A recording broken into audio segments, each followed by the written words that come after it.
custody. I think I can smooth talk my way past them. Don't expect any manners out of me. You made quite a first impression.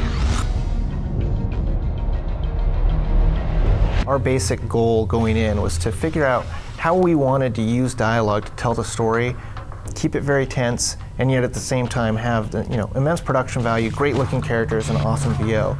And so all of those top level goals are what we sort of put in the mixing bowl and moved around, and the dialogue stance system is what came out of it.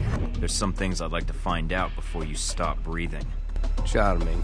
Dialogue Stance System, or DSS, is a very fancy way of saying you have choices and that the choices are going to dictate the way the game goes for you.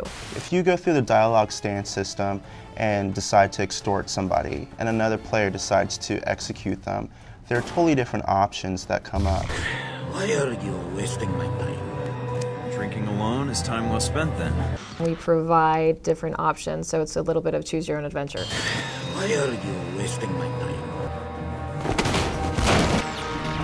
So say there's a character that loves for you to be more businesslike. If you come into that conversation and you are being suave, coy, or annoying, you're going to get a lot of different options from them. They're probably not going to give you the information that you wanted, but you may get other things. So what's the code? Tell them the Adirondacks are beautiful this time of year.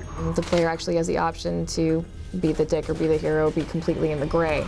He can be a chauvinist, he can be a misogynist, he can be a ladies' man. I think my gun is working just fine. Not according to the tests we ran while you were under. You're going to hit the same maps, you're going to hit the same levels, but the way characters respond to you and how badly you're going to get hurt and how easy it's going to be for you to get access to certain areas so you can progress through the game is entirely dependent on the way you treat different people.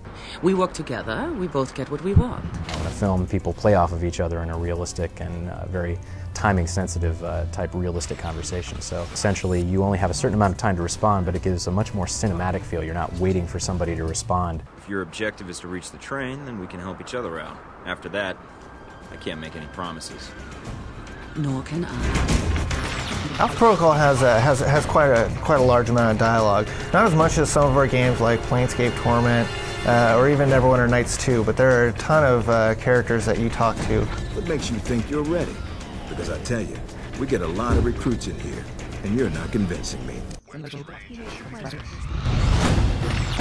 There's a cast of characters that are about 30 sort of named characters that you encounter, along with a lot of B players and C players. Can I help you?